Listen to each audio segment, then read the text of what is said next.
next year. So I got Exactly. you You got more know what I'm saying? important things. Hmm. Wives want to take vacations. Yeah, that's right. That's right. Funerals pop up. Yeah, Weddings pop up. yeah, Car issues pop up. yeah, yeah, So yeah, I yeah, just man. go ahead. Nah, I was just gonna say, man. You know what? I'm gonna be. I think last time we was on, I was in my field super negative. I'm done. The season is over with. Okay, we focusing on 2025. Okay, this is where we at with this team. You know what I'm saying? I just want to put this out there. I think we have Walt. I think we got a strong squad. I never said we wasn't still a contender, which we are. You know what I'm saying? I think you know we should be as Lions fans. We should be happy that we do have a GM that's not erratic, man. That just like tries to overdo it. Okay, I think Brad Holmes is not going to go out there and do anything crazy. I think first of all, I've heard people say, "Oh, well, he's still not pulling all the strings. It's the ownership." No, Brad Holmes is totally running this team. You know what I'm saying? Which I'm cool with that. You know what I'm saying? Brad Holmes is one of the top 5 GMs in the league, in my opinion. You know what I'm saying? This football team is in good hands, man. I mean, I'm not, you know, you just get excited when you see guys like turn up that's available, and then sometimes you don't get them, and then it's sort of like now people want to throw lemons at Brad Holmes, right? Oh, well, you didn't go out and get this guy, you didn't try hard enough, and now on the backside of this thing, as the dust is settled, right? We've heard reports he tried to get Myles Garrett. You know what I'm saying? I mean that makes me feel a little bit better. Like what I'm getting at is he sees what we need, okay, and I think he is going every avenue to do what needs to be done. We know the draft is his baby, right? The draft, and he usually 80%, I'm just gonna say 80% of the time he makes a good draft pick. You know what I'm saying? I think last year me and you documented it, Walt, that last year maybe wasn't his best draft. You know what I'm saying? At least it hasn't come out yet. Still got players with to be determined by their names right now, i.e. Enos Rakestraw, you know what I'm saying, which that Brad Holmes, it's not his fault that Rakestraw didn't play and got hurt, you know what I'm saying.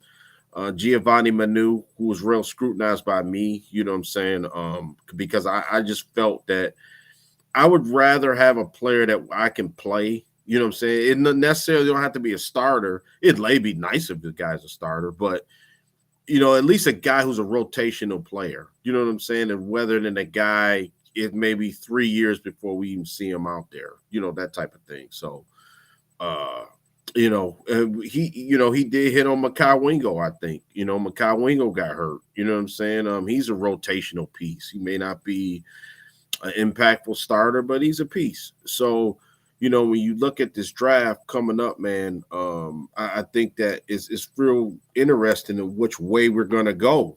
Okay. I mean, we talking about free agency. We're going to get into that today, but I just think that later on down the road, we're going to have our mock draft, and it's going to be interesting because I think, Walt, this is a draft, and you correct me if I'm wrong, that I think it's a trenches draft. I really do. I think defensive line, offensive line is heavy in this draft coming up, man. You know what I'm saying? And maybe that's where he's setting his sights, and I'm all for it. Trust me. I think that if you can easily, to me, plug one player on both sides of the ball in this upcoming draft. You know what I'm saying? And so maybe free agency, we won't get into it.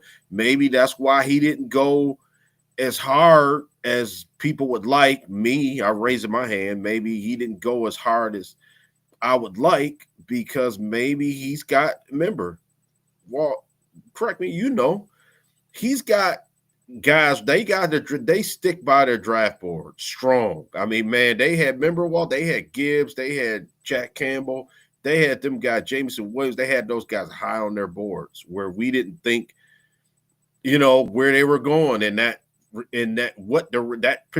those two drafts where they drafted those players. We didn't know where they were going, right? Like what direction they're going in. So I think this year is kind of the same thing. It's kind of a wild card, man. So that part of it, I think we do have something to hang our hat on and be excited as Lions fans, because we know if it's a player that he wants, damn, he gonna get him. You know what I'm saying? Even if he got to trade up to get him, or maybe trade down and get 2 picks or whatever, second round or something like that. So I'll let you take it away. But I noticed a free agency, but I think it correlates to how aggressive we've been, because I do think the draft is a heavy part of Brad Holmes' his vision for this team. So True. I agree pretty much overall with what you were saying. My whole thing is this: for a team that has as many questions as this team has this offseason, heading into next season, you're replacing 2 damn good coordinators. They're both moved on to be head coaches in their respective ways. Let me turn this volume down a little bit. Also, you lost some key guys in free agency. Even though Melifonwu wasn't a guy that consistently played, that's still another capable safety, versatile safety you lost. You did lose Zeitler. I was able to talk with Coach Hugh Jackson the other night about some things that was going on with the team and get his viewpoints on it. And, he kind of agreed with me somewhat in the sense that, for a team that has as many questions as Detroit has, if you're planning on winning next season, you may want to utilize free agency a little bit stronger. Because, he brought up the fact that Aiden Hutchinson, as much hope as we may have for him, there's a question mark over his head. Yep. Aleem McNeil, as much confidence as people may have in him, there's a question mark over his head. There's a question mark by Kelvin Shepard. There's a question mark on the OC. There's question marks. There's a question mark over Dan Campbell's head, because regardless of what happened the first 4 years of his coaching career here, you're in a situation where, you lost your last 2 playoff games. You lost your 2 coordinators. Things can go from sweet to sour in this league extremely quick. And you have to constantly reinvent yourself and demand respect in a completely different way. He was a guy, Dan Campbell, who was already being laughed at around the league when he first came in with the knee-biting comments and this and that. He already developed a reputation. Not his issue at all. Not his fault whatsoever. But it happens when you have 2 really good coordinators and you're a first-time head coach. What do people say about him around the league? Well, it's not him. It's Ben Johnson. It's not him. It's Aaron Glenn. It's not him. It's the players. It's the talent. He's just a figurehead. So whether fans admit it or not, he has to kind of like reprove himself all over again. Like I said, he's 0-2 in his last playoff games.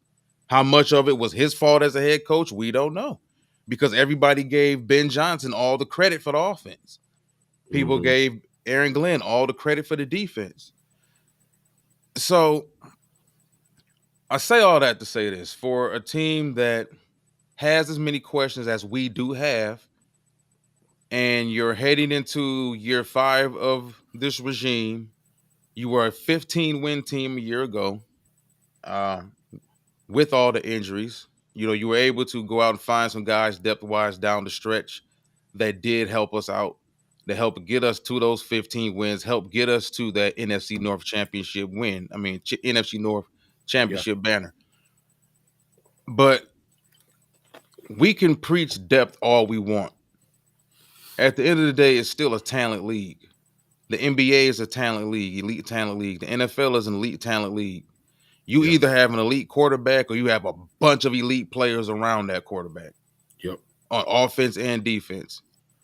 You look at the Kansas City Chiefs: elite head coach, elite play caller, elite quarterback, elite defensive tackle, elite defensive coordinator.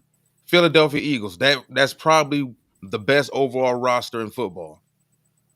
You have Jalen Hurts. He's a winner. And I think he has the right temperament to be an NFL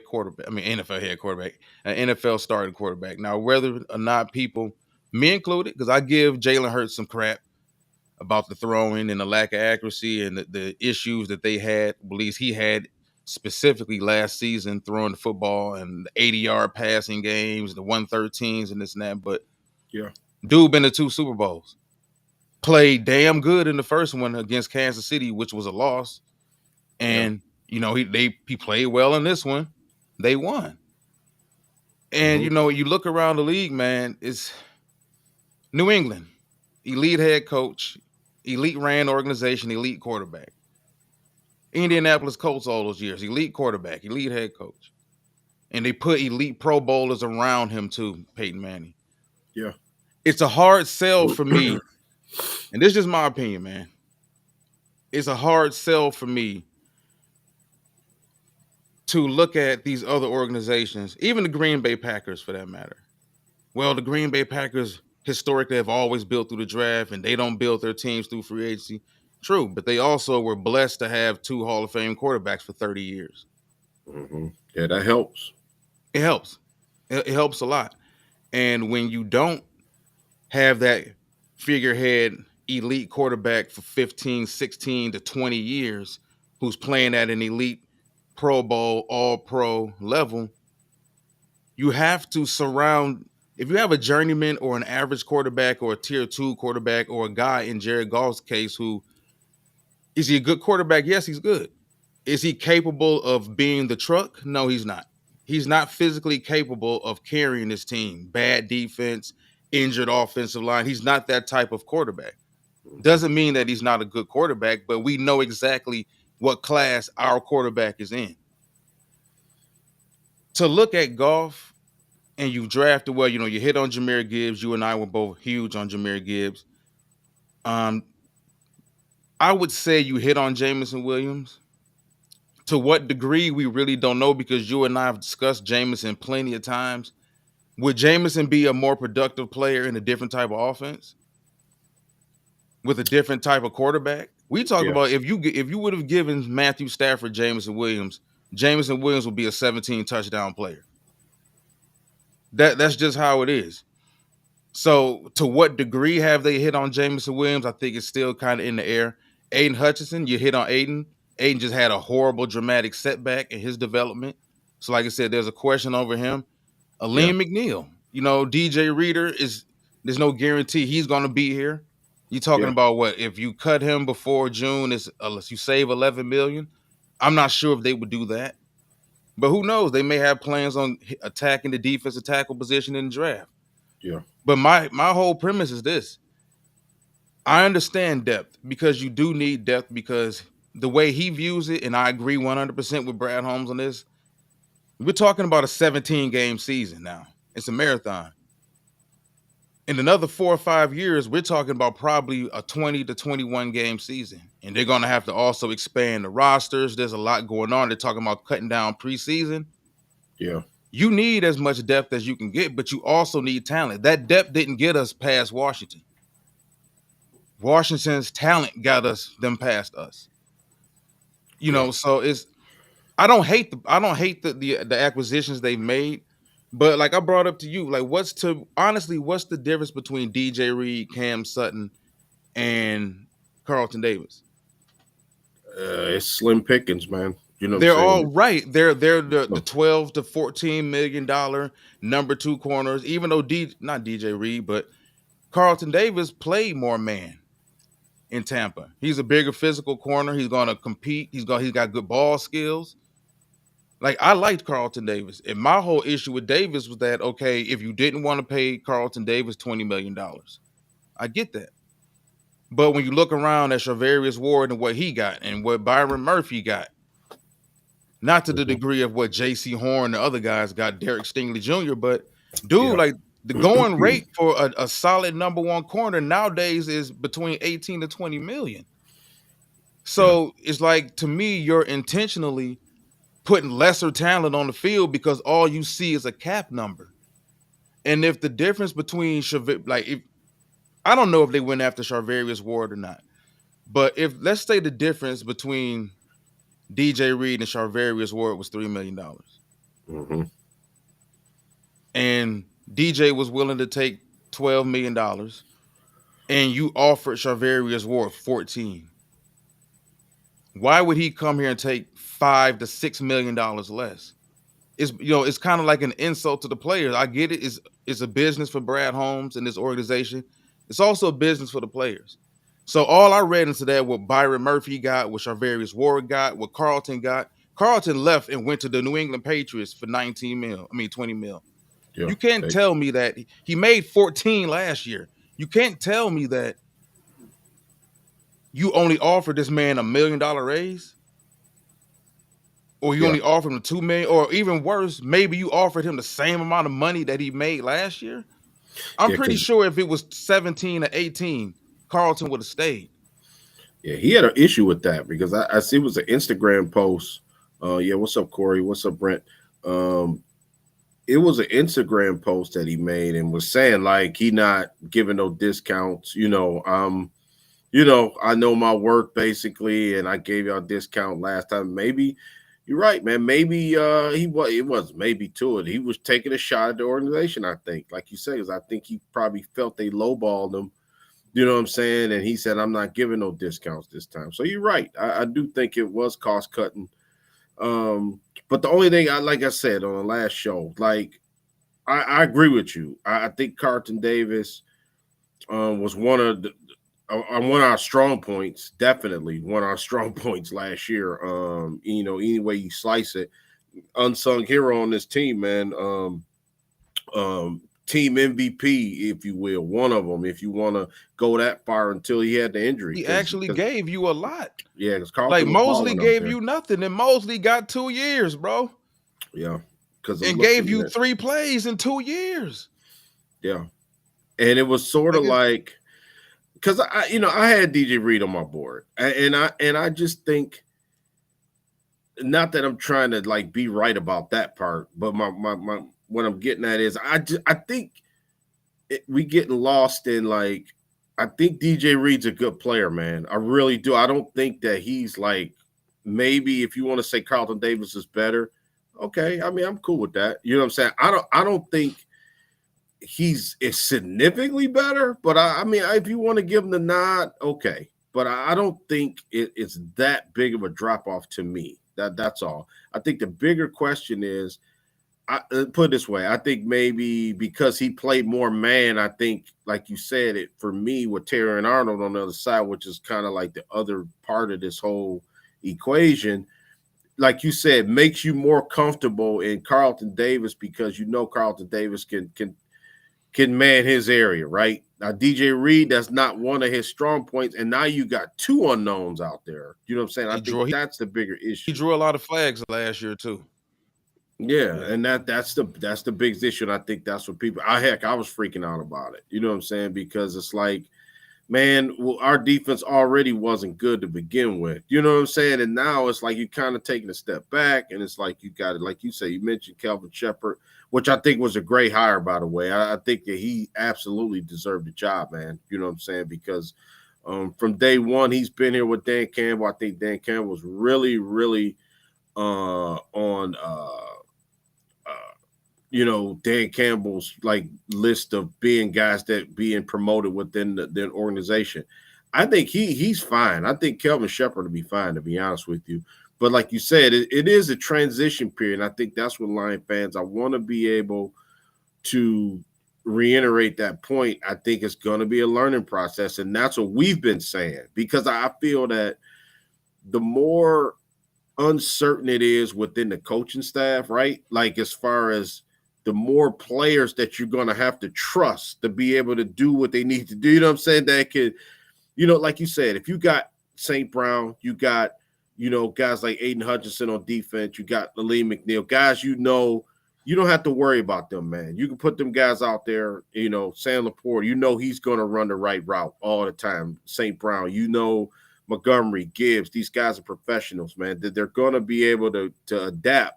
But like you said, it is a continuity thing that's going to take place during the season, man. And I think we're going to be kind of learning on the job. Remember, Walt was in this situation about 3 years ago with this team where everybody was new. Remember, Deuce Staley had left, and we were trying to figure out, like, okay, internal, they had a kind of good thing going with Jamal Williams, Deuce Staley. That was a good pairing.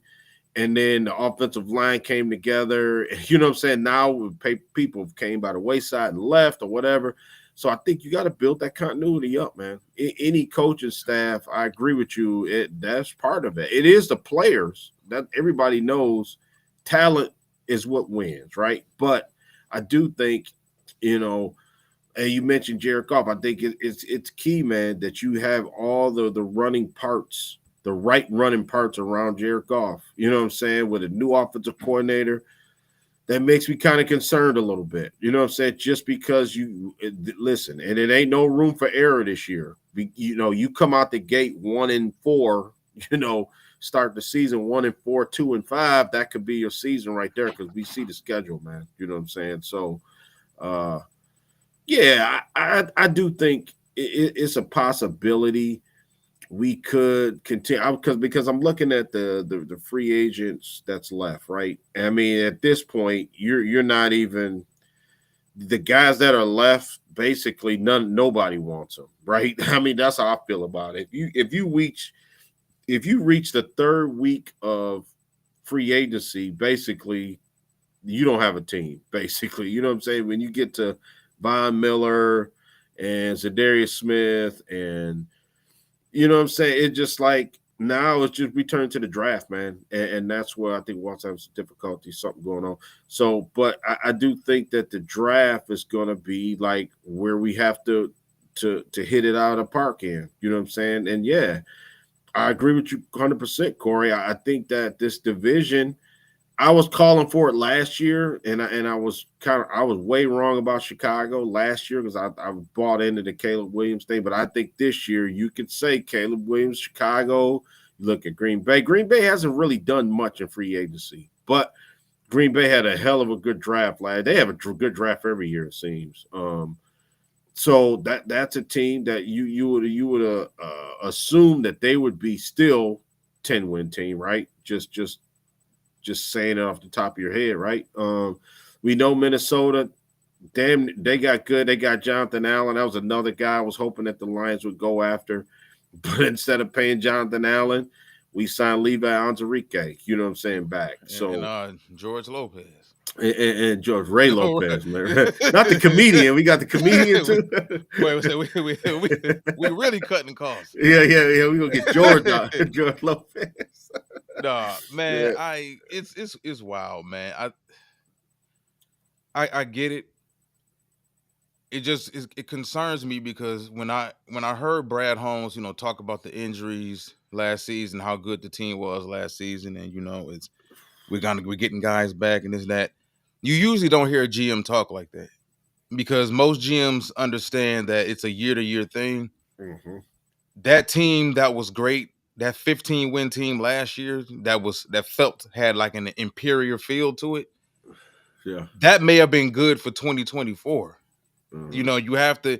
Tom Brady has 7 rings, man, and he broke this down during a Lions game, and they were talking about windows and all this stuff. Everybody loves talking about windows and how this team's window is closed, this team's window is opening.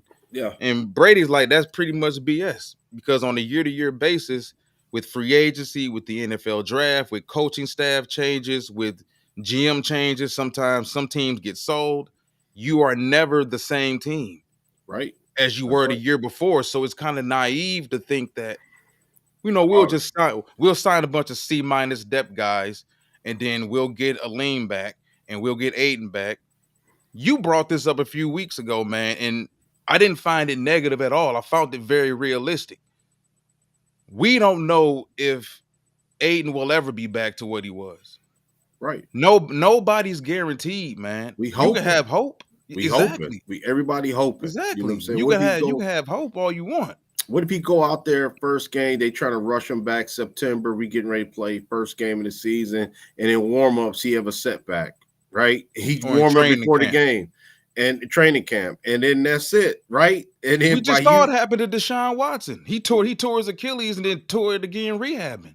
Yeah. Yep. So and then think about that. Think about how catastrophic that would be, right?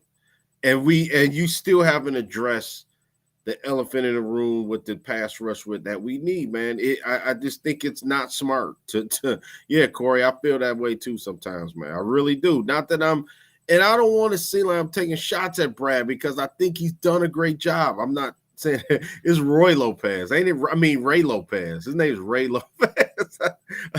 George, Roy, Ray, it's all the same, I guess. But I think it's Brooke Lopez, Brooke Lopez, Robin Lopez, Felipe Lopez. No, just it's Marty Lopez. Yeah, but man, you're right, man. It's when you look around the league, man, and you see the Chiefs spend money every year. And it's not about, I just want to keep re-explaining myself with this. For me, it's not about names. It's never been about names for me. No. It's been about bringing in legit NFL upgrades. Like Rock Ya-Sin. I liked Rock Ya-Sin, but 7 years ago, coming out of college, coming out of Temple. I thought he was a good man-to-man corner. He had some man-to-man skills. 6 foot. He was 190. He ran the 4.4. He had all those measurables. Mm-hmm. But once again, like Rock Ya-Sin has bounced around a lot in the league. He's played in a lot of different systems. He hasn't been able to stick anywhere. Yeah. He hasn't been a consistent starter anywhere unless he was thrust into that role because of injuries or a team just had a horrible cornerback room. I mean, you throw his name in with Cam Sutton, Carlton Davis, DJ Reed. What's the difference? Emmanuel Mosley, even though Mosley, his was due to injury. I think Mosley was really a good player, though. And Malcolm used to tell us that. 49, the friend of the show, 49ers content creator, used to tell us that last year. Like, when they had Emmanuel Mosley, Emmanuel was a damn good corner. He just never could stay healthy. And they had to eventually let him go.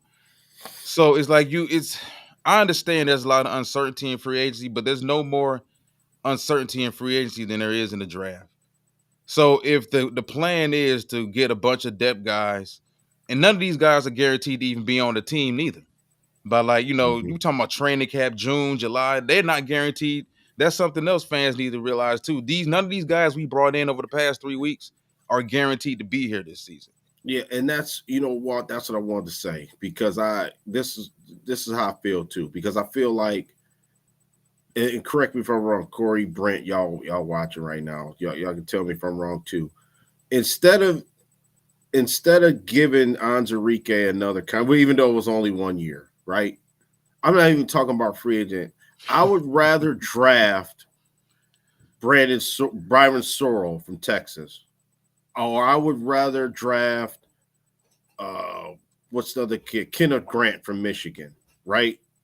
Rather than I'm just talking about that position, right? Why are you giving those guys contracts when we could? This is why I even bring it up. Instead of bringing Davenport back, wouldn't you rather have like Nick Skirton or Mike Green or what's the other kid that you had me watching? Shamar Stewart from Texas A&M. What I'm saying is, I want those guys rather than bringing guys that we kind of know what they are and it's like they haven't produced, and that's what I'm talking about. Because I think the biggest fear is for me, I think, is when the draft comes up, we don't get any of those guys. And I think that might, I hope that's not the case, man. I hope, because you got Alfred Collins, another guy. You got JT Tuamalo. I've been real high from Ohio State. You got all of those prospects, man, that are just oozing. What's the other kid I've been kind of watching now from Boston College? Izuruku. You and these names, man. Yeah. And it's like, I don't know. I mean, correct me if I'm wrong, man. It just seems like it's so much talent out there. And I'm just afraid that we go out and try to reach for a guy that's like not even, and then when training camp comes, we draft this unknown guy, right? That Brad Hunt way more qualified. I don't think that happens in the first, though. I don't know, man. I just feel third round come around, you might start sweating a little bit. Yeah, and it's like, dude, and then training camp comes and we bring in Davenport, we bring in all of these guys back, man. And then all of these question marks that doesn't pan out, and then here we go left in the draft with no depth, right? Because we drafted all of these project guys, and now we got no depth, right? And then now Aiden Hutchinson's still a question mark. Aleem McNeil's coming off injury, still a question mark. Makai Wingo might not be. When September hits, September going to come fast after the draft. So, man, it just, for me, I just hope that's not the guy. I hope I'm wrong about that. I'd rather give me somebody like a Jack Campbell that at least plays, man, and at least may not be, while he may not actually be a superstar Pro Bowl player, but give me somebody who's just going to be consistent right now. They need like a non-question mark rookie out there that can play. You know what I'm saying? I think that's the problem. You know what I'm saying?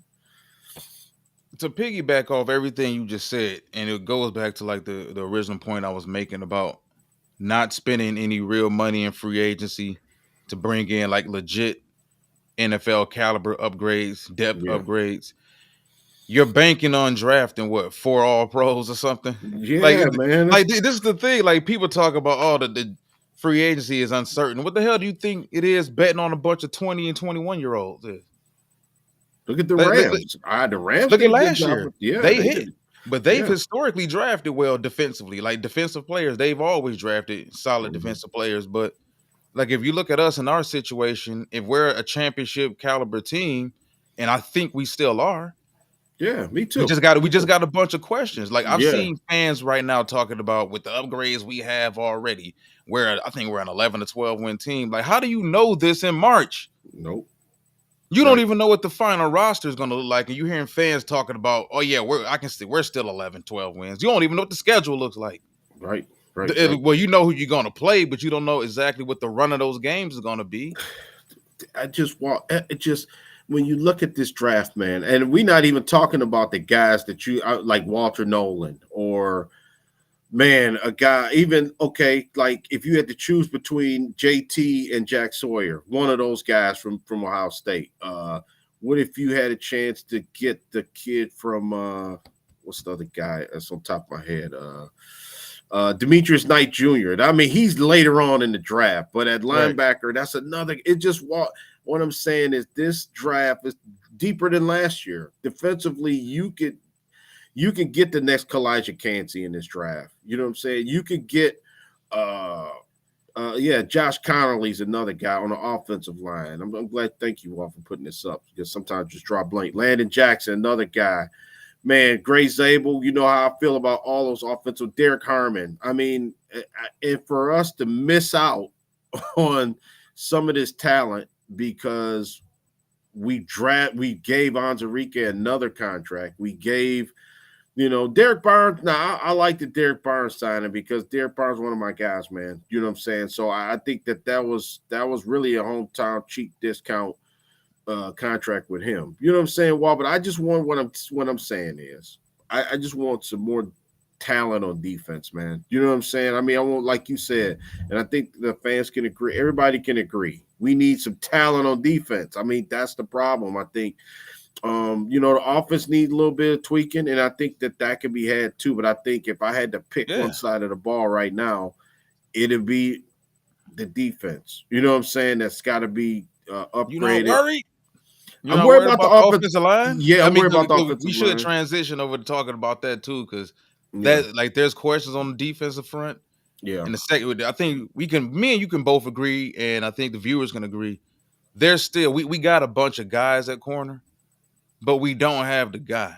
Nope. Like, remember all those years with the Pistons? Like we kept missing out on the number 1 overall pick, and I was talking to my brothers about this the other day. Think about the Andrew Wiggins and the Jabari Parkers that we missed out on. And like there was a lot of years where Pistons fans were like genuinely pissed off because we didn't get the number 1 overall pick. Yeah. I was pissed off we didn't get it 2 years ago with Wemby. Yeah, we got one now. But we got it. We got it with Cade. And like I tell people, would you have rather hit on the number 1 pick those other years? And think about the Anthony Bennett's, like Alex Lenz, and look at Sarr with the Washington Wizards right now. Like, we could have gotten the number 1 pick those years and ended up with those types of dudes. But the year that we got it was the year we were supposed to have got it.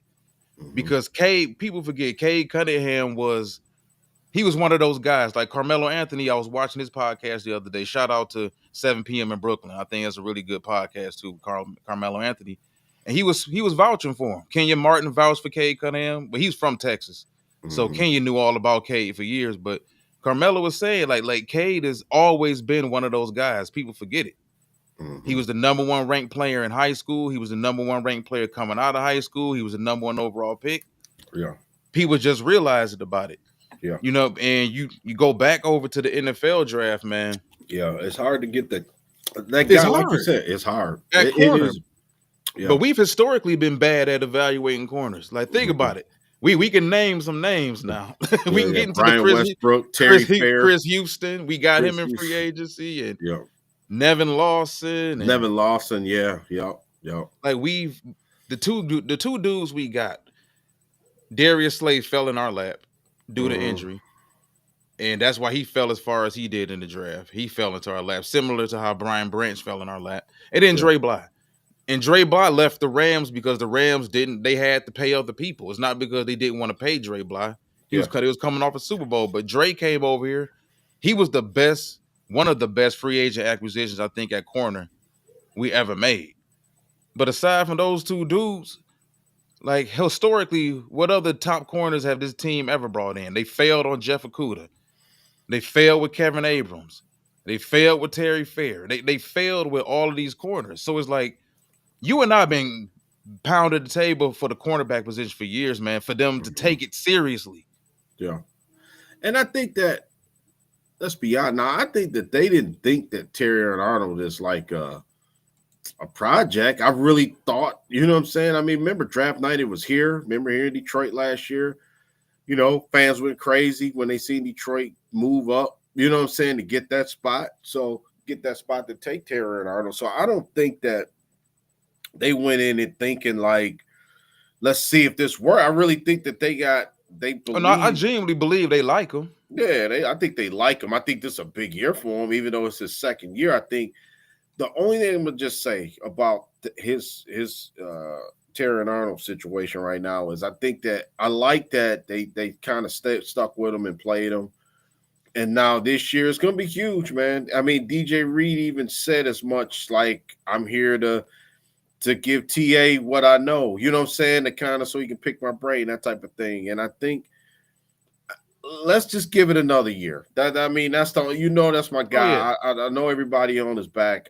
Let's get next year, if we sitting here talking about the same things with him, then I think it's a red flag. But I think that coming into next year, but not like you said, you said something important though just now.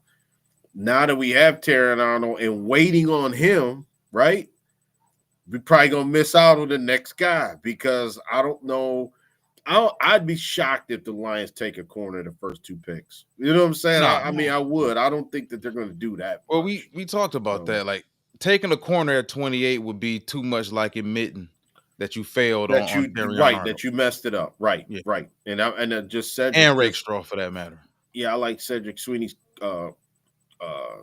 comment here, and I agree, and I totally agree with you, man. And linebacker, in fact, I think that that's more of an issue than people. Not an issue, but I think, you know, having Derek Barnes come back, you know, you got Malcolm Rodriguez. Got to be Malcolm Rodriguez last year on his contract because it seems like he's been here for about 3-4 years now.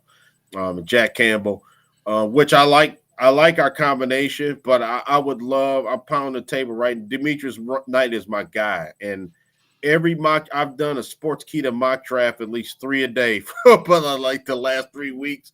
And Demetrius Knight is always there around the 3rd round, man. And that's a perfect guy that all over the place. He helps support the run. He can rush the quarterback, fast as hell, run from sideline to side. Remind me more of a more faster, like Roquan Smith type player. I would love Demetrius Knight here. I mean, that's the y'all hear me say it first. If we get him, I'd really be happy. So I agree. The defensive end is really we have to do something, man. I mean, please just don't give me Marcus Davenport and then say it's okay. And then Josh Paschal, which we crossing our fingers, like, you know what I'm saying? I mean, we have to do something at defensive end. I mean, if we don't, it's we're not going anywhere. That's just my opinion. That's how I feel. You know what I'm saying? But yeah, I agree. But this the defensive tackle position, and I think Walt, you hit it on the head again, because I was thinking of this too. I think we both like Derek Harmon. We got DJ Reader, I think, for one more year, right? Walt, you said something interesting. What if we took a him or Birch, the kid from Oregon, or the Nazir Stackhouse, I think is the name, from Georgia? What if it's another guy? What if he could be expensive? DJ Reader may not be on the roster. That's a really good assessment. I brought that up the other day. Yeah, you're right about that. Yep. Lamar and I, Spirit of Detroit, we was doing some film study the other night, some private film study on Oregon. Derek Harmon, as well as his teammate Jamari Caldwell. I love Jamari Caldwell. Yeah, I like him too. I like him too. I think if you're talking about, Derek Harmon's the natural 3-tech, the natural pass rusher as a defensive tackle. So I think in this day and age, people are going to they're going to value him at a higher rate than they would Jamari Caldwell, because they're going to view Jamari Caldwell as strictly a nose tackle, which is far, far from the truth. People see the 6'2", and I like the 6'2", because I heard all season he was 6 foot, 6.5. So to see him measuring at 6'2" at the combine, to see that he cut his weight down from 340 to 332, he weighed in at 332 at the combine. I like the 6'2", 332. I like the long arms. I like the body frame, pause. But, if you're talking about nose tackles, and you're talking about anchors, you're talking about thighs and glutes and butt and all this other stuff, pause. Yeah. But this is what you're talking about when you talk. I know what you talk me. You talking to me, bro. I know what you. Gotta let people know out here. I don't want to get to talking too reckless. Somebody might have tuned in and heard me talking about all this and then moving my hands. But no, man. Listen. I'm gonna say this, man. You brought up Jamari Caldwell to me about 3 weeks ago, and I didn't get a chance to really start looking at his film until a few days ago. But if you're talking about a guy who can play zero straight over the center, a guy that can shade in at 1, a guy that can play the 2, a guy that played a little bit of 3-tech also at Oregon. They also dropped him in pass coverage a few times. Look a little silly. Mm-hmm. But, in some of those fire zones, every team defensively likes to run fire zones from time to time. I think he's the better overall player between the two, but he's not going to go as high as Derek is, his teammate, because Derek is actually a natural pass rusher for the most part. And I've seen Derek dominate some teams, but you're right, man. I think if you look at the DJ Reader situation, you can either cut him and save $11 million for next season, or you can bring DJ Reader back. Either way, we need another guy, another defensive tackle, whether it's another nose that has some 2 and 3 versatility, or it's another 3-tech or whatever, because it's not even been proven that we can, from a health-wise standpoint, trust Alim McNeill. And I love Alim, man. But it gets frustrating. That's my Alim's guy. Dominant. When Alim on the field, he's dominant. Yeah, that's my guy. I love But it's Alim. like he's always in and out the lineup. So you brought up a valuable point. You're talking about DJ Reader having 1 year left. And I'm glad you brought that up. It helps me transition to something real quick, because I want to look ahead real quick while everybody's watching. What's up, Kendall, too? I'm going to get to your question in a second. Yeah, what's up, Kendall? Yo, that's a very good question, Kendall. If we flash forward to 2026, bro, like the free agent class in 2026, even though a lot of these guys are going to get big contracts, TJ Watt for sure. He's listed right now. He's an unrestricted free agent for 2026. He's not leaving Pittsburgh. We already know that. So Lions fans can stop. Oh, Pittsburgh may trade him. No, Pittsburgh's no dummies. They're not trading a 20-sack guy. That would be idiotic. But you talking about Trey Smith? He's going to be a free agent again next season for the Kansas City Chiefs. He'll still only be 26 years old. That's the key right there. Terry McLaurin, his contract can be voided at the end of 2025. He can be unrestricted next offseason. Mike Evans. You're talking about Colt Miller, the left tackle from the Raiders. We're going to get to the offensive line in a second. Christian Kirk, Khalil Mack, Taylor Moton, the right tackle from the Panthers, Joe Benito, and Joe Thuney, the left guard from Cleveland and the left guard from Chicago, respectively. Yeah. Next offseason is going to be really big offensive line-wise. And just for like the fans out there who didn't have a chance to really look forward to 2026, because I want to transition over to the offensive line, because we've been talking about the defense for like the first 40 minutes, which is, with all due respect, needed to be, because that turned out to be an issue for us, making a long run in the playoffs last season with a few other things. But the offensive line, now we can, one or two things can happen, because I personally still think if there's a high enough rated offensive lineman at 28, let's Mhm. say things go crazy, running backs start coming off the board, wide You- receivers come off the board, Yeah, edge rushers come off the board in front of us that we may want. yeah. Um, a Gray Zabel could be sitting there at Oh 28. boy, And that and man, if and that, he's and that was there, what I was getting at. It's like, okay, we don't want to ignore the offensive line, because this team still goes as Jared Goff goes. yep. That's the key thing. I'd run the card up there and draft Gray Zabel without even thinking about. I'm just telling, without even thinking about the defense, I would run the card up for Gray Zabel. He may be the only guy at 28. I like Jonah Savania. Like him. I like Wyatt Millum. I think Miles Frazier, you don't have to take a first round pick on Miles Frazier from LSU. No. Tyler Booker is remember I told you I think he may be the pick. I just got a hunch. He's another. I don't know. I think I would rather have the defensive end over Tyler Booker. I like Tyler Booker. I think he'd be great at guard. I just think it depends on how it falls. Like, if let's Yeah. just say there's a run on edge rushers in front of us, and Brad the ticket is too steep for him to move up and get one of them.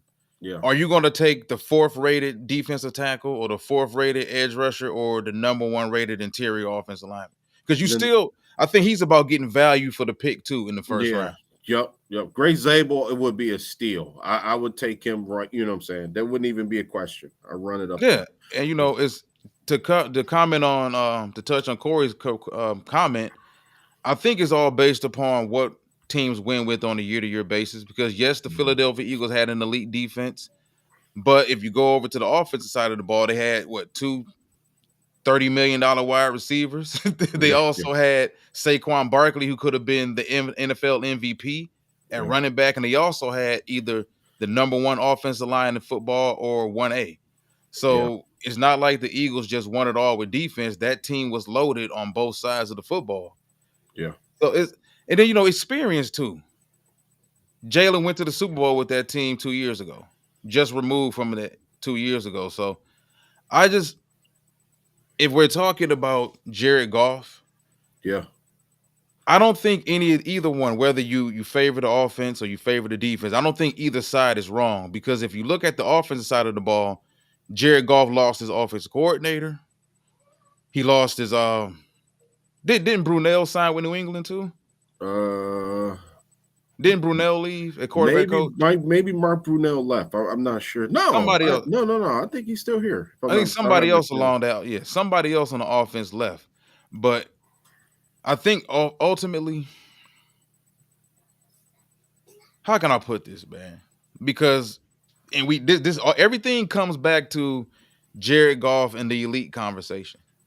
Yeah. Because a situation like this, you would expect your elite quarterback to be able to pick up the crumbs, pick up the scraps, and up his game, and we should be good. But we can't really put that on him, so we have to put the pressure that we would put on him on everybody else on the team. So the defense got to be great, and then the offensive line got to be great. Everybody's required to be great except for him. And when he's not great, we blame everybody else around him. That's kind of what was getting to me with this. But if you're talking about this team goes as Jared Goff goes, you want to make sure offensively, while the defense may be a work in progress, because we already mentioned Davenport constantly being hurt, even if he's there for week 1, it doesn't take away from the fact that the dude been beat up his first 5 years in the league, 6 years in the league. So we can't depend on him. We can't depend on Aiden right now because he's got a question mark. Aleem's got a question mark. Aleem may not be back to mid-October or early October. The one thing you want to make sure you keep good is the offense, I think.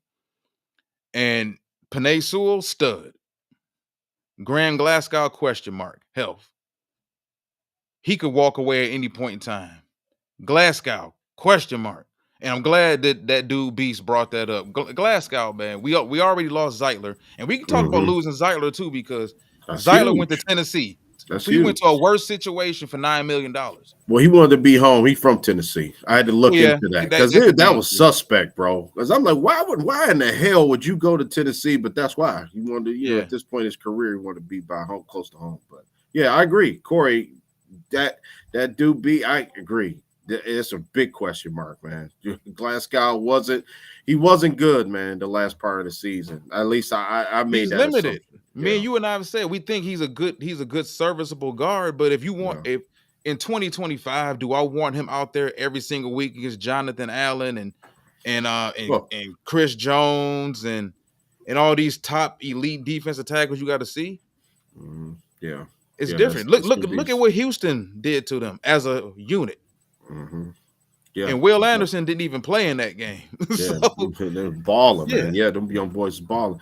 So for me, you just hit everything on that. I want to just hit on our guy Kendall's question about the receiver. I think that's another situation where people automatically think we got St. Brown, we got Jameson Williams, that everything is fine. You know what I'm saying? Which I like Tim Patrick. I text you. That's my guy. I'm glad they brought Tim Patrick back. You know what I'm saying? I think he got a role on this team. I like the way he played. My guy is Isaiah Bond, right, from Texas. I don't know. He's according to CBS, right, 13th rated wide receiver. I think this is ludicrous, this list right here, because Isaiah Bond is a guy I would be willing, man. Second round to get. I mean, he's so good. I would be tempted to even, but then you really not paying attention to the defense, especially if we went offensive line first pick, and then you come back and take Isaiah Bond in the second round. That people here, Lions fans, will go crazy if you did that. But he's a guy. He's on my list, number one guy that I know that we can get, because the rest of these guys, like Jalen Royals, is another guy I like from Utah State. I don't know if he's going to be there. 6 foot, 205 pounds. I like Tez Johnson. He's super thin, like Devonta Smith coming out of college. Tez Johnson can play, man. He can catch. The size worries me. I think we need a more physical, imposing guy like a Pat Bryant from Illinois. I like them Illinois guys. And then another guy, Savion Williams, I think from TCU. It's a lot of these guys are kind of the same, interchangeable. I remember you brought up, you got me looking at Jimmy Horn a lot from Colorado. I've been looking at him the last month. I think Jimmy Horn will be there late round. I think Jimmy Horn will be there fifth, sixth, seventh round. You know what I'm saying? Ricky White is another guy from UNLV, sort of the same size, body type like Jimmy Horn. But I do think we're gonna have to really hit that. They got to draft a receiver at some point. You know what I'm saying? In my opinion, just to get another, because I don't have any faith in Antoine Green. That was another guy that played with Drake May in North Carolina. Hasn't seen the field here in Detroit. You would have thought that last year Antoine Green would have cracked the, you know what I'm saying? You think you would have thought he would have cracked the lineup by now. So maybe this year might be the year, but I don't know. I think they do have to get another a serious, not a Tom Kennedy, no disrespect to him, not Maurice Alexander, a guy, the same guys that's coming to training camp. We need a legit guy who's going to play, you know what I'm saying, at receiver. So I think we need to draft that. Man, I'm so glad Kendall brought that up. Yeah, because there's the guy I've been talking about for the last 2 years. I don't understand why people not as high on him as I feel they should be. Super productive. He only played 5 years. 5 years. He only played 5 games this past season due to injuries. That could have a lot to do with it. He was a little higher rated last season. But Torrey Horton Jr. of Colorado State. Yep. You talking about 6'3", 196, ran 4.41. This dude is nothing but a big-time playmaker. Big-time playmaker at Colorado State. I thought he would have came out early last year. Yeah. PFF had him ranked in the top. I think he was ranked in the top 6 of receivers heading into this season. But I want to go through. Here you go. Yep. So in 2024, he only played in 5 games due to injury. He only had 1 touchdown. He had 331 yards. 2023, he played in 12 games. In those 12 games, he caught 96 balls for 1,144 yards. He averaged 12 yards per catch, had 8 touchdowns. 2022, he played in 12 games. He had 71 catches for over 1,100 yards. So he had back-to-back almost 1,200 yard seasons. 2022, he averaged 16 yards per catch and 8 touchdowns. So he had 16 touchdown catches, being the number 1 option. Now he did play with what's the tight end for the Arizona Cardinals? Trey McBride. He did play with Trey McBride for a few years at Colorado State, but he and Trey McBride were the only offensive options at Colorado State for that quarterback there, man. Yeah, and Torrey Horton was dominant. And if he didn't get hurt this season, he would have put up those. He was on pace to put up those same type of numbers. I just don't get why people aren't as high on him. You would think they would be, considering the fact that he's 6'3". He's borderline 200 pounds. He can run. He ran the 4.4. He's got long arms. He catches everything. He's a downfield threat. To me, he's a way better version of, if people love Josh Reynolds and they love Tim Patrick, even though Tim Patrick is a lot taller, overall a lot bigger. Yeah. He's like the perfect combination. You and I keep talking about Amari Cooper and guys getting a complimentary wide receiver that fits between St. Brown and Williams, that complements their skill sets. He can do everything. He can run every route. He's 6'3". You know, we talked about getting a taller wide receiver out there. He can go across the middle. Yeah. He's fearless. He made a ton of plays. Anybody who doesn't have the film or whatever, you want to go hit YouTube up, type in Torrey Horton Jr., Colorado State. Yeah. And you'll see exactly what I'm talking about. But he's a guy, he's not getting talked about a lot right now with the national media. Doesn't mean the NFL people don't, or the NFL circles don't value him, and somebody may take him in the 2nd or 3rd. But we have which round is it we have the multiple picks? Is the 4th? Because we got the compensatory for Aaron Glenn. That's pick 102. Yeah, I want to say we got 2 fifths. I think it's 2 fifths, Walt, if I'm not mistaken. My thing is this. If somebody stole your guy, man. Yeah. Boy, everybody stole your guy. Lamar talking about Torrey Horton. I stole your guy. You know Lamar's gonna get you. Yeah. I will say no, but you know what? Like I said, I haven't heard anybody talk about Torrey all season. And I've been up on Torrey since Trey McBride was there. And it was just, him and the tight end. He could be a 7th. I think there's teams around the league that are higher on him than we believe. No, they were saying the 7th round we got multiple picks. It was okay. Round. Okay. Yeah. I mean, that makes sense. Just the 7th? Or was it because we got 2/4 or 2/3? Hold on. Let me look it up real quick, because I will say this. If they take care of, and I don't think there's any guaranteed surefire direction they have to go, but let's say at 28 and 60, they walk away with an interior offensive lineman and an edge rusher. Now we looking at the 3rd, like, okay, if he was there in the 3rd, you took care of offensive line in the 1st round or the 2nd round, you took care of edge rusher or defensive tackle in the 1st or 2nd round. Could you take a flyer in the 3rd round on a big play wide receiver? Yeah. Yeah, I like Brent. I like Ricky White too, UNLV. And then I think the Beast just commented. I did see Torrey Horton in that game too against Colorado, big rivalry game. He balled, man. He did. He was just a playmaker, like one of those natural wide receivers.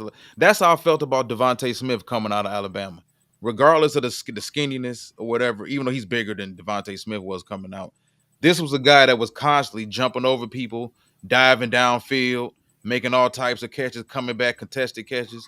He's a natural pass catcher, and I love that at wide receiver. And like I said, he's tough and he's fearless. Yeah, we don't have a 3rd or a 5th, Walt, right now. We got 1st, 2nd, and then we got the 4th, and then it's not on here, but compensatory pick is not listed, but like you said, we're going to get that. I think it's 102. I think that's the number on that one. Yeah, man. Torrey Horton is a guy that you might want to look at too, man. Absolutely. I think that this. I think. Let's be honest.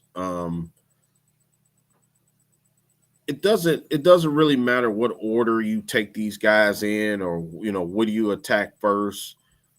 Just give me some ball players, man. We just know what needs to be attacked. Yeah, you know what I'm saying? Yeah. It's just, man, whether you go offense first or you go defense first, just give me somebody, man, that's gonna do the job, man. I mean, basically that's what we need to stay. Just like Dan Davis said, and I agree, you know what I'm saying? Dan. You want to be able to compete still. You know what I'm saying? Because it'll be a crying shame, man, to have this thing built up to where we right there, bro. We right there. Sometimes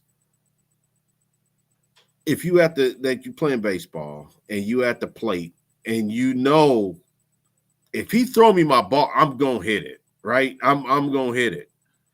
But about like the movie Major League, where Serrano out there hitting the ball the ton, hitting it over the fence. The minute they throw a curveball, he looks silly out there. You know what I'm saying? And it's like you wasn't expecting that. You know what I'm saying? But now the other teams know how good we are, and so now they're addressing everything that they like. Perfect example. Like I always use Chicago because right now this is what they're doing. They built their offensive line, right? Yeah. You know what I'm saying? They built in the trenches in the defensive line, even though you can't build your team. And now I'm not saying they're a Super Bowl team or anything like that, but what I'm saying is they're ready to play against us now. I mean, I told you I've been saying this since the season ended.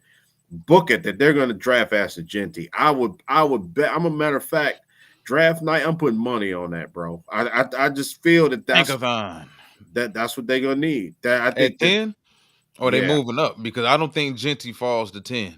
I think that. I just feel that somehow, some way, the Bears going to get that kid, man. You know what I'm saying? And that's going to be their Jahmyr Gibbs. And I think that he's trying to do everything that the Lions are doing. You know what I'm saying? And right now, let's just say if their offense catches up with their defense, which ain't that bad, the Lions got a problem on their hand, man. You know what I'm saying? Because now it's going to come down to quarterback. Because like you said, oh yeah, if you have a less than team in some areas, like you said, your quarterback could always make the difference. You know what I'm saying? Like if you lack it in some stuff, you can make up the difference with a Patrick Mahomes or fill in the blank, right? So Joe Burrow, Josh Allen, Lamar Jackson. Burrow, right? He been playing behind a horrible offensive line. I feel bad for Joe Burrow, man. He been playing. They just refuse to just you give the man two receivers. But the offensive line is horrible. Well, you know what, though? Somebody brought that up. Somebody brought that up in on television the other day about Joe, and did he kind of spit in Trey Hendrickson's face? Like, because to me it seems negligent to invest that much money in 2 wide receivers when you don't have an offensive line, and you have a 17 sack defensive end on the other side of the football that's begging to be paid, right? And he's not asking for not even half of what Higgins got paid. Yeah. So I mean, I think it does. I think T.O. talked about that with Donovan McNabb in Philadelphia. Sue touched on that, dealing with Stafford, how he felt like Stafford did when it became time to get paid. Stafford didn't speak up for him, but he spoke up for other people to get paid. I don't expect any, and it seems silly, I don't expect any quarterback to speak up for defensive players. You should, but most quarterbacks' minds are wired to just only care about their side of the football. Yeah, that's true. I mean, that's facts. I think a couple of players have even reiterated that point, like you said. You know what I'm saying? Now, when you get to a point to where you 10 years in the league and maybe, Burrow might have a different, because remember Tom Brady was taking pay cuts. Yeah, you see what Pat did for Chris Johnson, for Chris Jones. Like, we got to have this guy back. Period. Yeah. And when you get to that point in your career, where you could, you made the money, obviously, but at some point, I do believe I ain't gonna say all because it is some players that just don't care about winning. They just doing it as they see it as a job. But I do believe when it comes down to it, when you want to win, Walt, I do believe that you will make that transition. I totally agree. I totally agree, Lamar. What's up, Lamar? Gray Zabel, my guy. I told Walt, I don't know if you heard it. I would run the card up to get Gray Zabel with 28 if that situation came. I think he's that good. But yeah, Trey Hendrickson. I really thought that he could get trade. He could be like a draft night trade type thing. I don't know, man. He even saying now out of his camp he'll sit out. That he might sit out the season, man, because it is a spit in the face. It is totally. Oh, no, I don't blame him at all. I would be extremely pissed. I got to sit at home and watch Jamar and Higgins and Joe sit up there at a press conference. Everybody getting paid, and my ass been asking for for what I've been asking for. Sacks, bro. He got 35 sacks in 2 years. That's totally disrespectful. Totally disrespectful. And won't trade me though. Yeah, and won't trade him either. So yeah, so I could see. The Bengals, the Bengals better be putting up 50, you know what I'm saying, in my opinion. They better not be scoring 10, 17 points a game, man. That's unacceptable to me. So, and like I said, who cares about the Bengals, right? I mean, it's not even our team, but it's noteworthy because, you know, that's the only thing. Like, I've been critical of Brad Holmes. I've been on this. You know me, I'm straight shooter, and Brad do something good. You know, 80% of the time, that's what we are on here. Brad has made the right decision.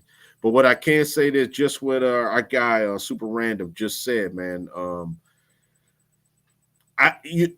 Not what he just said, but just thinking of having the salary cap so lopsided like that. I think that Brad has done a good job at like not letting it get out of hand. You know what I'm saying, Walt? Because remember, they pay St. Brown 112 million. I think that Penny Sewell got over 100 million, and I think he was smart. He let these guys not get on the market, man, and he addressed it right away. You know what I'm saying? Look at what's gonna cost Aiden. Cause TJ, we saw what Garrett just got right. So what is TJ gonna get from Pittsburgh? Yeah. Right. Yeah. So and TJ actually putting up the numbers and healthy. Yeah. And the bigger question, now you're hearing talks that, you know, it could be early talks with Kirby Joseph. I was surprised with that. And, you know, I love Kirby. That's my guy. I love him too. But man, it's like everybody got to get paid. You know, it's like, man, where is the money coming from?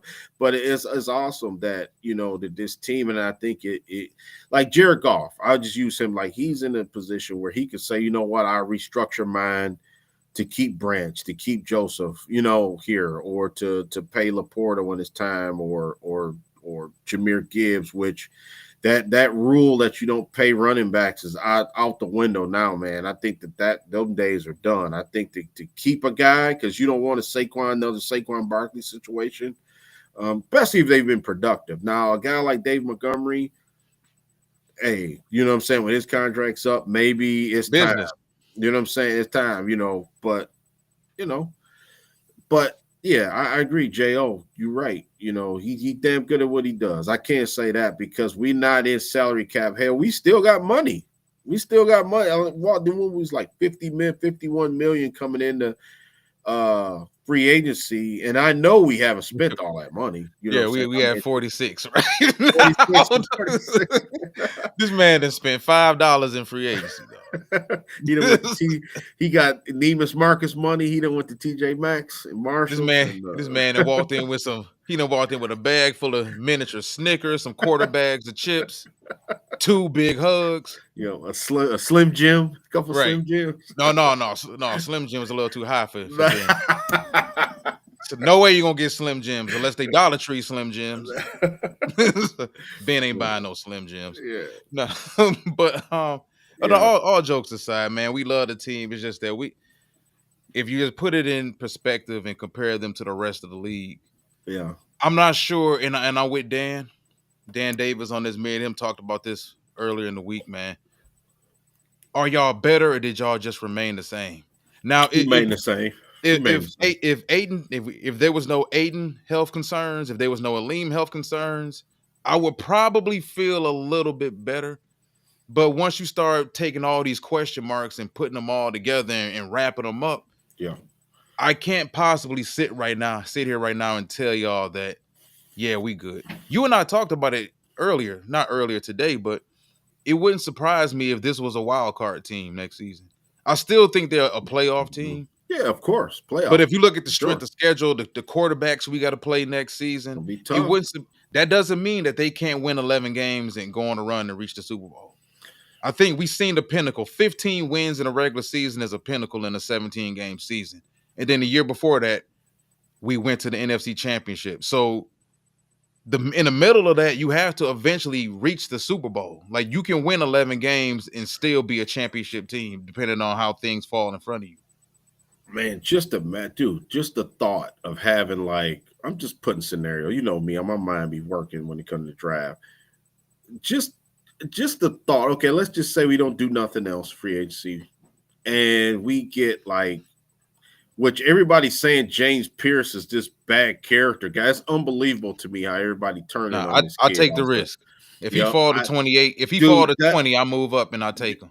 Take him, right. Let's just say we get James Pierce Jr. and what's the Jamari Caldwell. Jamari Caldwell, or I was just going to go to offensive line. Let's say a Donovan Jackson from Ohio State, or Tate Ratledge. I think Tate Ratledge from Georgia is a perfect. Oh, like at 60? Yeah, 60. I'm good. Then you won't hear a peep out of me. You won't hear a peep out of me till training camp.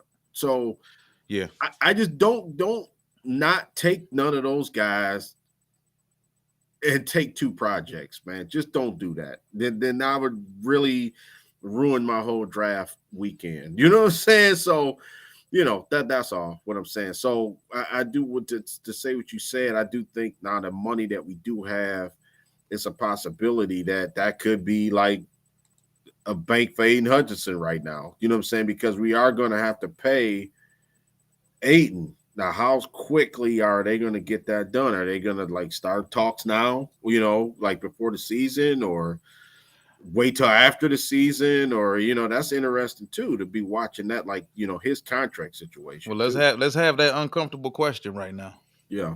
Because let's say the smart thing will probably be to sign Aiden now before TJ Watt signs his. Because if TJ Watt doesn't sign it before the season starts, you'll probably hear about it sometime early in the season. TJ Watt sets the new market for edge rushers, contract, whatever. Yeah. It would probably be smarter, seeing what Garrett got, it would probably be smarter to pay Aiden now. You're going to pay Aiden a whole lot of money right now, but it'll be a whole lot less than what you will have to pay him if you waited till after TJ Watt got his, or Trey Hendrickson got his, if Trey Hendrickson gets his. Yeah.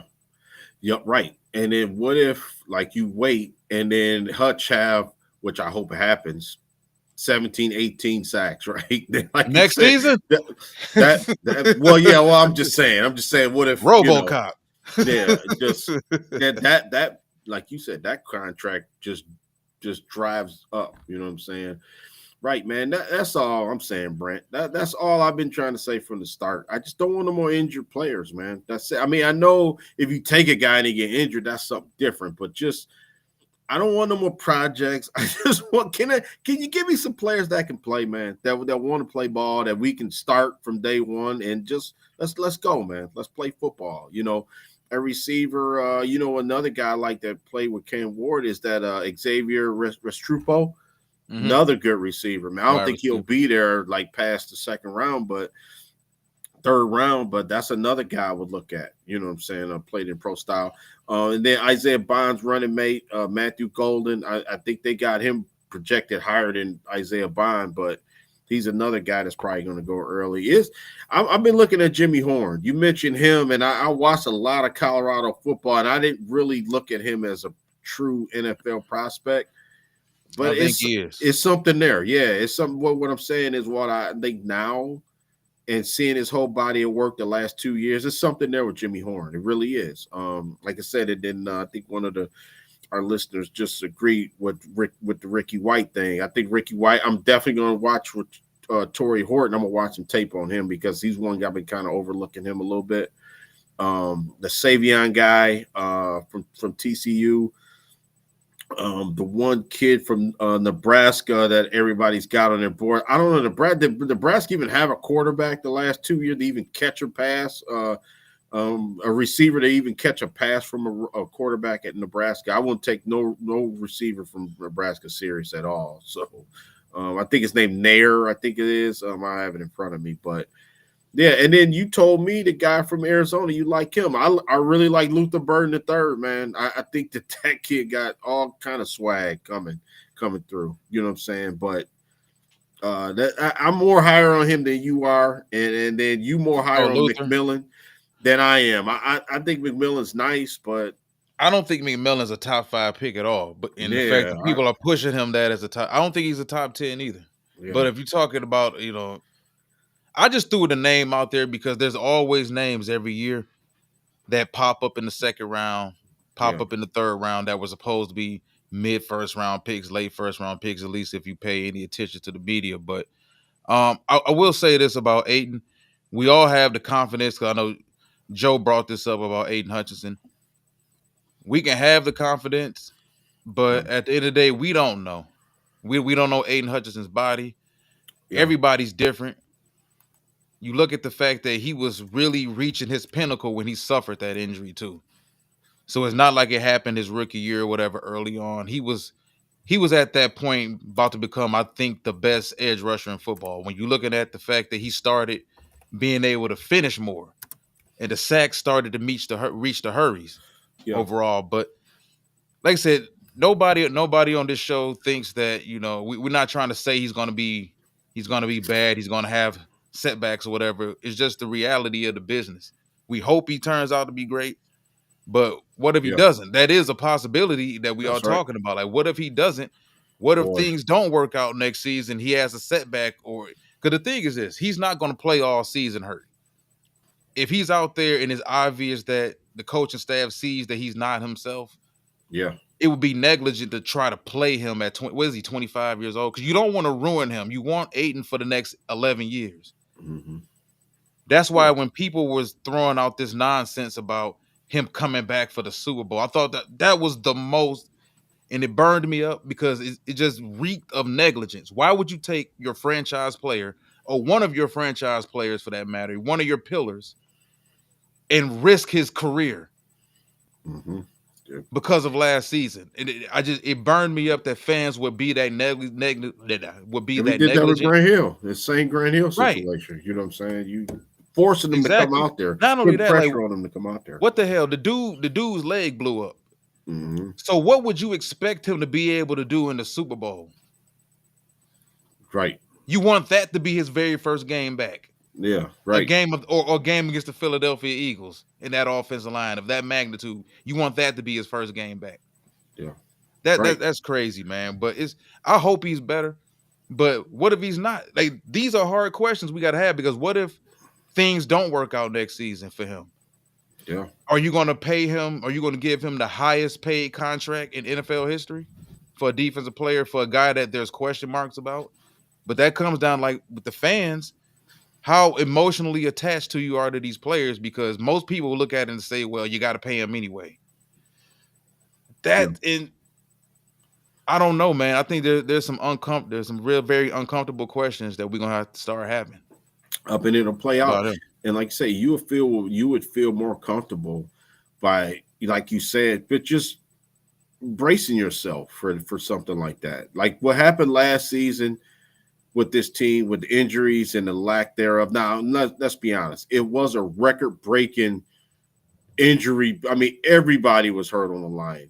Khalil Dorsey even got hurt. I mean, it was that bad. You know what I'm saying? Everybody was hurt. Dave Montgomery was hurt. It just – so what I'm saying is, I mean, I think it's safe to say next year shouldn't be like this. You know what I'm saying? It shouldn't happen the way it happened last year. You know what I'm saying? Every team has injuries, and people will get hurt. But what if it's somebody else in another spot? You know what I'm saying? Or, what if St. Brown gets hurt? What if, Lord forbid, Jared Goff gets hurt? You know what I'm saying? So Jameson Williams. Yeah, it hurt. I mean, it happened. So what I'm saying, the one thing I'm saying is, you do have to you got to draft according to having depth and having guys anticipating if something was to happen. You know what I'm saying? Like Laporta wasn't 100% last year, and I think that was a part of his production wasn't as big as it was the first season. And I think that we really didn't have a second guy to kind of back him up, too. I think that was an issue, too, because the tight end position was kind of non-existent. I mean, Tim Patrick took a little bit of the slack because he a bigger, slower, receiver. So it was like he was the de facto tight end in some of those sets we were running. But, that's another one I've been kind of saying, too, that we kind of need another guy, that to back up Sam Laporta, too. So, because I believe that, yeah, of course, full strength, we could have played with anybody. You know what I'm saying? If Aiden, I even had this conversation. If Aiden Hutchinson plays against Washington, I don't think we still probably wouldn't have won the game, to be honest with you. You know what I'm saying? I mean, and that's not throwing a shot at Aiden. It's just the way our team was constructed, you know what I'm saying, at that particular time. I don't think it would have mattered, man, to be honest with you. I think we got exposed, like offensive line, defensively, our secondary, wasn't good enough, you know what I'm saying, things like that, So Aiden Hutchinson playing obviously would have helped, but maybe would have got blown out, but you know what I'm saying? But I think this outcome would have been the same. I think we still would have lost the game, so. Yeah. All right, man, I want to get to Brent's final question before we get out of here on this Saturday. Do you think we play more starters a little during preseason this year so we don't come out so rusty again? Yep, the offense has been rusty the last 2 years starting. I don't think they can afford to have that happen this season coming up. Now, granted, we don't know what the final roster is going to look like moving forward into next season, but that's a good question, man, because they slowly cutting preseason down. It's going to get to a point where there's probably going to be one preseason game. Once they get to a 20-game season, there's probably going to be no preseason at all. And as you and I discussed, I think that's horrible for football. It's horrible for the development of your players to not have a preseason. So you want kids to go from playing 2 years of college football for some of them to one off season of camp to playing the Kansas City Chiefs in week 1. I think it's terrible for the league. They're gonna have to do something, but they will be expanding roster. So, I think this preseason for damn sure they need guys to get out there and get some continuity going and play. So that's my take on that. What do you think? I hate preseason. You know what I'm saying? I do, but I think the ritual still gonna be the same. I think as long as preseason, I think you play as less as possible, man. Just to avoid. Because I hate playing football like that because you shouldn't be worried about injuries. You know what I'm saying? I do think, like you said, Walt, eventually it may be one preseason game a year and then that's it. You know what I'm saying? Then you start the season because I don't believe you can play football like that. You know what I'm saying? You can't play, just we're going to play one series. What are we seeing? Right. One series ain't going to determine if a guy's going to play, or not. I just think that's BS, man. You know what I'm saying? As far as and guys are protected more today, and they play less. Like it don't make sense. Dudes starting quarterbacks in the '90s, early '90s. Don't want to be dating myself like that, but those dudes play what the first three preseason games, and then they may have played like 1 or 2 possessions in the fourth. Yeah, and that was it. Now guys don't play at all. Yeah, because it takes is one play. It takes one play for somebody to roll an ankle, tear a knee up. I mean, I just wanted some try-hard guy on the other team that's trying to get a roster spot, trying to tackle Jared Goff low for no reason. Power bomb them into the turf, man, and that's all you need. You ruin your season. So, yeah, but I agree. I to answer the question, I think that the it's still going to be the same. I just think that, you play your starters, the last preseason or the second to the last preseason game, the first half, and then that's it. That's how I feel. Until they change it. Because I do think, if it's my opinion, it would be one preseason game a year. I know the owners say it's money in preseason. That's why they're still doing it. But like you said, if we play 18 games, I think in a couple of years they want to change to 18 regular season games and 2 preseason games. You know what I'm saying? So do away with the preseason, man. It's terrible to me. But like you said, you're trying to get the guys that You need to figure out who can play and who Who can't. can play, who can. I get it. I get it. You got to try to make the team if you're not pegged in a starter or you trying to make the squad. So. I think it's so tough for these guys to make the teams now, especially with the rosters at the rate that they're sitting at now. Because remember, special teams is kick returns have been taken out of the game. So guys used to make the team on special teams as kick returners. That doesn't happen anymore. Yeah. Guys used to have 4 games of preseason to prove themselves and make rosters. They don't have that anymore. Yeah. So it's going to be dangerous moving forward once they start hitting 18 to 20 games per season. But all right, man, I'm glad we had this Saturday morning. I'm glad everybody joined us. Had another great Saturday morning. I love these Saturday morning shows for Deb, sure, man. We will be back tomorrow night with our very first mock draft installment of this draft season. 7-round mock, probably no trades, but 7-round mock. I'll have my big board, you'll have your big board, and we'll be going through things as the draft unfolds. And everybody join us tomorrow night, 9 o'clock. Yeah, 9. Yep. All right. Yep, let's do it, man. Let's do it. Yep, everybody join us tomorrow night at 9 p.m. for our very first mock draft installment of the 2025 mock draft season. Till next time, everybody, enjoy your Saturday morning. Enjoy the rest of your Saturday. Want to thank you for joining us. One Pride.